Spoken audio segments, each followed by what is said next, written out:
market today is seeing record levels of employees flee,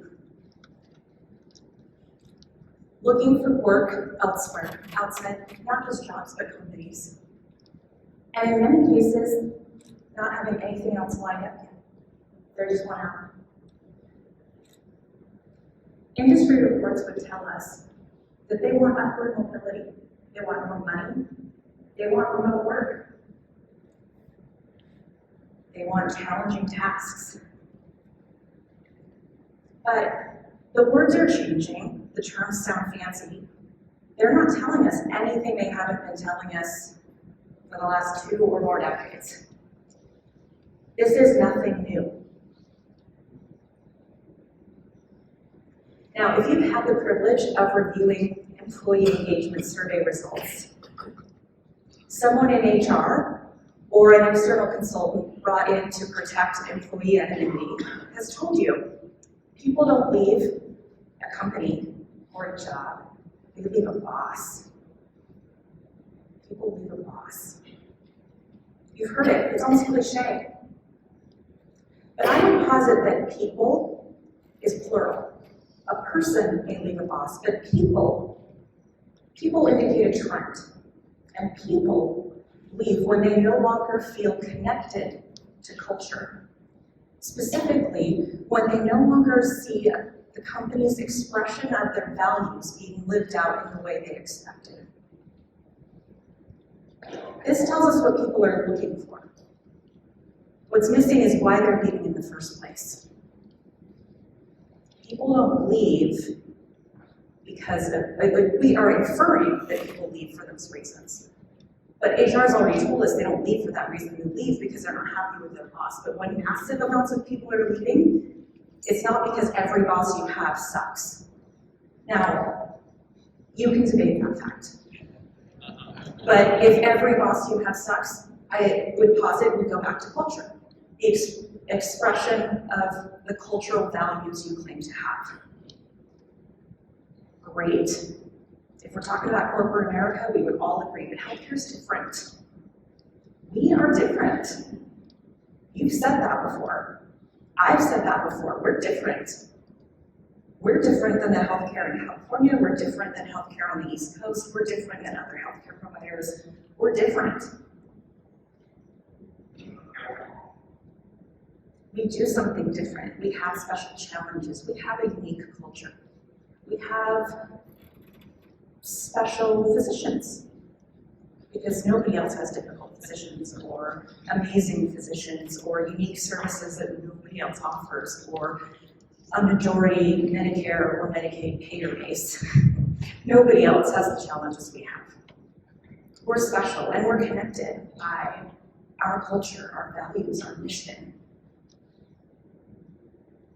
We love our people, we love our community, we love our patients.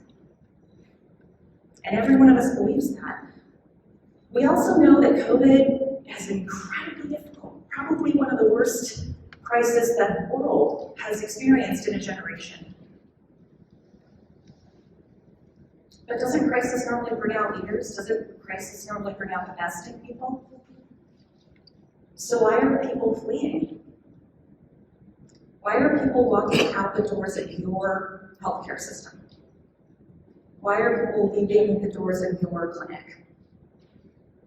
Why are people leaving the doors of your long-term healthcare facility?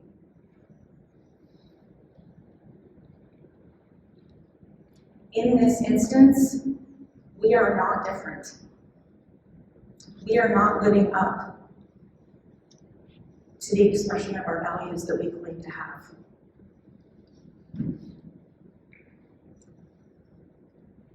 So let's talk about that.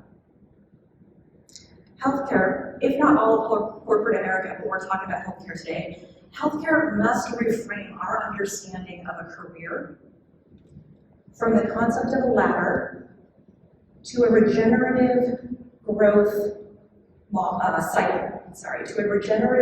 cycle made up of 8 to 12 job cycles. Now, there are people who have worked for one company their whole life, Very few have one job their whole life. There are people who have 32 jobs their whole life, but on average, people have 8 to 12 jobs in a lifetime. Regenerative growth means that you are continually building somebody up to replace you, at the same time that you are building your skills to do what comes next. So you're constantly replacing yourself and you are constantly growing. Embracing this model and aligning our expectations throughout the organization according to those expectations. Aligning our expectations according to that model will increase your organizational agility. It will dramatically increase innovation, and it will set us up for long-term organizational sustainability. I'd like to share my personal story as an example of how this played out for me and my team. In 2016, I was hired at UW Medicine in Seattle to be the Assistant Vice President of Enterprise Revenue Cycle. Sounds great. What it meant was the CFO told me that she recognized they needed to actually have a centralized revenue cycle, and she wanted me to come and create it. Up to that point, they all had, each entity had their own billing, collection, registration, everything was all separate. A few people had combined different pieces, but there was no rhyme or reason to what or how things were happening. And she wanted one leader to come in, consolidate the team, help move everything forward. Yes, I was so excited.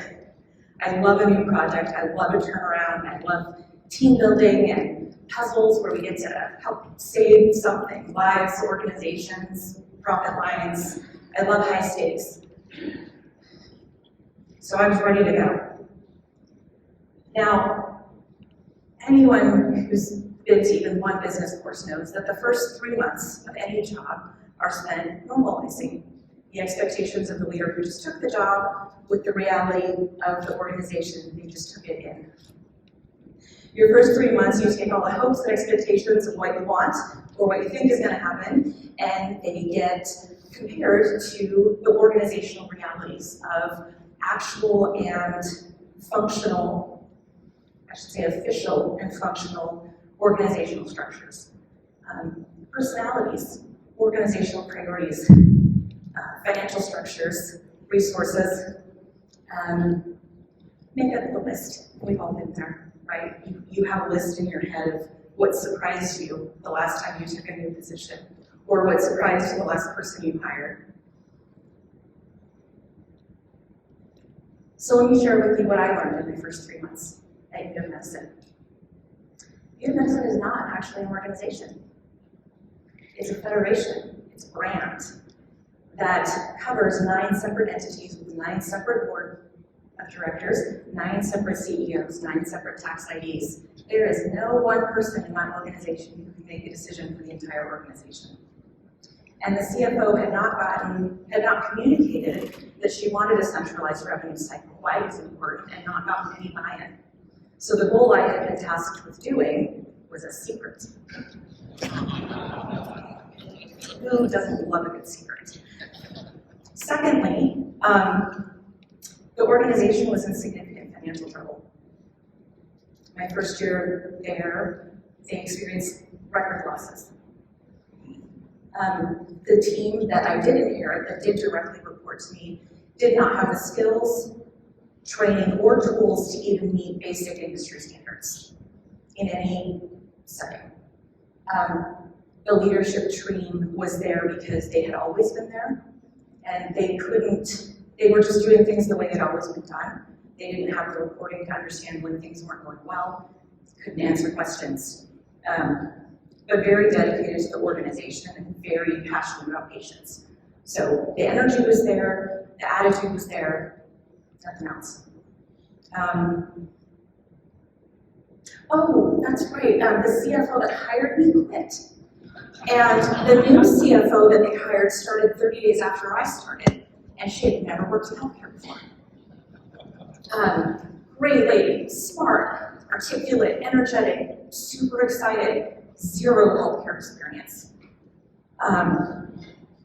enjoyed working with her, but we both had a really steep learning curve. And finally, every operational team was unionized. So outsourcing anything was not an option. If the union organized for the work, outsourcing to vendors was not going to happen. So I needed a way to get quick wins and demonstrate benefits, right? That's what we always say. Quick wins, demonstrate benefit. So I brought in an industry partner and I tasked them with the technical stuff. Fixing workflows, consolidating work queues, finding redundant steps, figuring out if the reports we had were accurate, teaching the leaders how to read them and use them to manage AR, and I took everything else. So I split my time between clearing the path for the industry partner, getting the team engaged and on board with why this was necessary, and kind of winning hearts and minds for the new vision and where we needed to go, and then figuring out how I was going to take this team of people and create a collaborative leadership team that would not only embrace and sustain the work that was being done, but also continue to build on it and find new efficiencies and continue to improve outcomes moving forward. We have all heard of really expensive, beautiful consulting binders that sit on the shelf and never get read again. That was not an option here. I needed that binder to be our foundation that we built on. Here was the rub. Not one person on this team had significant leadership training or management training, and I needed to start from the ground up. And replacing the whole leadership team also was not an option for so many reasons. So I decided to build my own leadership development program.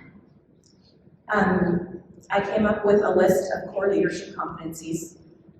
There are thousands of leadership competencies. I just condensed them down to a list that seemed to encompass the key ones, and wrote out specifically what some of the key behaviors were to describe what those meant, and then identified what that meant for each level of leadership. So what's accountability mean for a supervisor versus manager versus director? Wrote out a grid, and then I collaborated with OD&T to identify where we already had classes in the organization that could train to that, and where we didn't, I picked a book, and I led a book class, and we prioritized that list based on what was most foundational and what layered on top of each other, and decided this was mandatory. Rolled it out at our first annual leadership retreat, which was also mandatory. I wrote down every possible pushback, including we don't have time, and prepared what I thought were well thought out responses and rolled this out to the team. And then every month, we highlighted a different leadership skill and provided either the book clubs that I led or the class that OD&T led at 2 or 3 different sessions, and everybody was required to go to one. And what this did is it created a common language, a common set of expectations, a set of mutual accountability. I mentioned that the leaders all had to go to these classes. What I didn't mention is I went to every class for at least the first 6 to 8 months so that they could see that I was doing this with them. Because it wasn't just that supervisors went to supervisor classes. When I said we had to start at the bottom, if you were a director, you went to the supervisor classes, the manager classes, the director classes, because you had to be able to hold your teams accountable for appropriate behavior at each level. So you had to know what they were being taught and be able to reinforce it. So supervisors had it easy. Managers had it a little harder. Directors had it the worst. But we stacked it. We made it achievable. Everybody had about 1 class a month. And we started to see changes. We started to see a community build.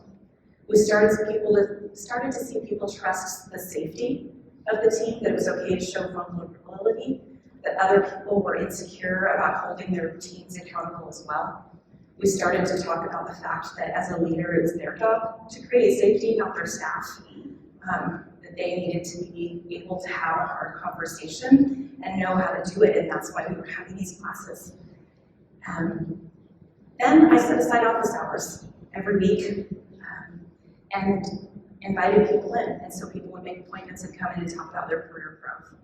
And through those classes and the office hours, I got to know the team and know who had kids, who was close to retirement, who was in a bachelor's program, who were in master's programs.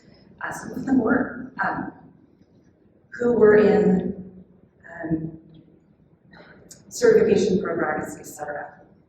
And when people weren't making it, we were able to have very specific conversations about another path that would fit them and still value their skill set, which allowed us to create loyalty, personal investment, and even greater motivation because we didn't just kick people to the curb.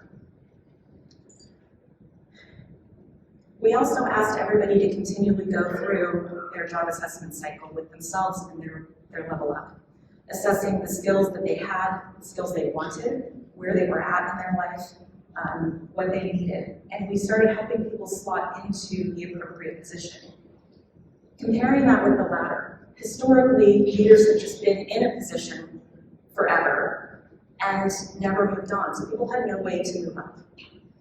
Now, people had ways to move around and continue to gain skills, and we started to see amazing growth and innovation from the team.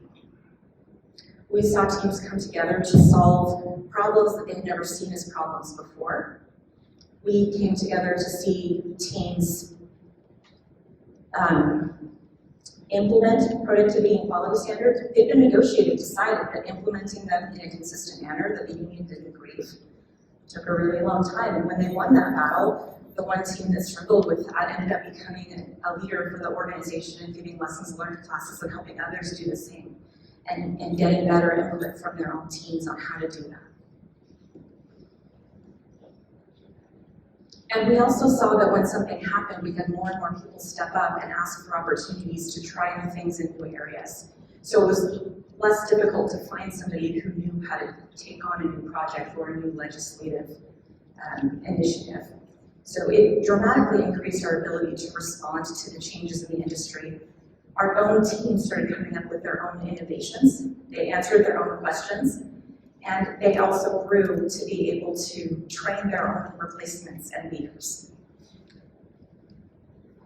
Leaders who are growing people behind them. And as that happens, you spend less time looking for new people. People don't leave. And you can do more with the resources you have because you're not worried about trying to fix everything. Because the teams have been empowered to fix the things you didn't even know were wrong. It creates a new culture, and it allows you to value people in a new way. And it's the people you value that are going to accomplish the organizational goals. Thank you.